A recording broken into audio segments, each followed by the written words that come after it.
Les vagues des migrants politiques qui vont partir de la France pour les États-Unis vont se produire à chaque fois que la réaction triomphe dans la politique française. C'est-à-dire on a juin 48, les émeutes de juin, bon, les vaincus partent.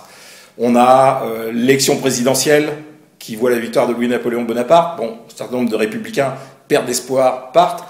On a le 13 juin 49 où les républicains sont sérieusement réprimés dans la rue par le pouvoir. Donc il y a encore une vague qui part. 1851, le coup d'État. Il y a encore une vague, alors là très importante, parce que c'est tous les républicains qui sont visés. C'est pas seulement la gauche ou les socialistes. Là, c'est tous les républicains. L'émigration politique va continuer au gré de la répression, des aléas de la répression, durant tout le Second Empire. Et la dernière grande vague, ce sera la vague qui suit la Commune. Beaucoup de ces Français, de ces émigrés politiques, se sont installés à New York, qui est le grand port d'accueil de l'émigration. Et donc, ils restent sur place, comme d'ailleurs beaucoup d'autres immigrés. Et ce qui fait que durant toute cette période, de 1848 à 1880, il y a à New York un très fort noyau d'émigrés politiques français qui sont structurés, qui ont à la fois des organisations politiques, des journaux, des lieux de sociabilité, c'est-à-dire des cafés, des salles où ils se rencontrent.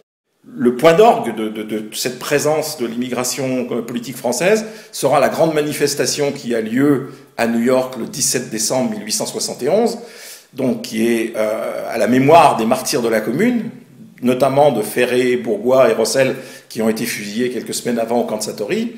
Et c'est quand même la plus grande manifestation de solidarité avec les communards vaincus au monde, puisqu'il y a dans les rues de New York ce jour-là entre 5 000 et 10 000 personnes qui défilent. Et ce jour-là, l'Amérique stupéfaite découvre qu'il y a dans ces murs, à New York, alors bon, avec l'effet de loupe, vu que toute l'Amérique regarde ce qui se passe à New York, l'Amérique stupéfaite se dit, mais ça y est, on est envahi par les Rouges.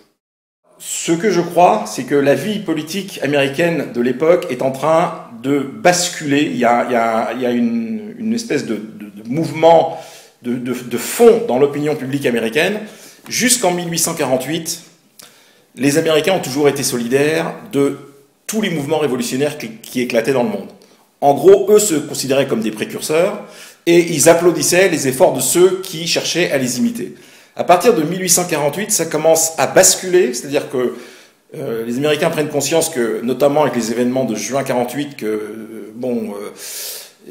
la révolution peut être quelque chose de menaçant, de dangereux, et avec la Commune, alors là, ça achève le basculement. Au fond, c'est lié évidemment, c'est lié avec la situation que connaissent les États-Unis à l'époque, c'est-à-dire l'après-guerre de sécession, qui a été une guerre terrible, très fratricide, avec une période extrêmement agitée qui suit la guerre de sécession, la reconstruction, où on sent très bien qu'il y a des risques de subversion sociale, où les Américains, une partie des Américains importantes, sont terrifiés par les risques de subversion raciale. Pour eux, la révolution, ça cesse d'être quelque chose qui représente le progrès pour représenter quelque chose qui fait peur. Et donc la présence de ces Français, qui apparaissent de manière extrêmement visible dans toute une série de manifestations, va, je crois, contribuer à accentuer ce basculement. Parce que les Américains se disent, bon, s'il y a eu la Commune à Paris, est-ce qu'il y aura un jour la Commune à New York? Comme en 1877, il y a une série d'émeutes, d'émeutes ouvrières, mais extrêmement violentes, des grèves quasiment insurrectionnelles, ils se disent, ça y est, nous y sommes. Donc, à ce moment-là, l'opinion politique américaine va basculer dans une sorte de conservatisme majoritaire dont elle ne s'est jamais départie depuis.